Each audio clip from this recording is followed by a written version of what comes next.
একটি মেয়ে সম্পূর্ণ প্রস্তুত হয়ে বিয়ের আসরে বসে আছেন। এমন সময় আজানের ধ্বনি তার কানে ভেসে এলো।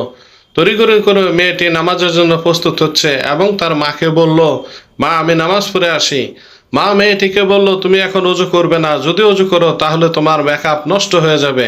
মেয়েটি বলল, মা, তুমি আমার মেকআপের কথাই শুধু চিন্তা করলে, যে স্রষ্টা আমাকে সৃষ্টি করেছেন তার কথা তুমি একটুও চিন্তা করলে না।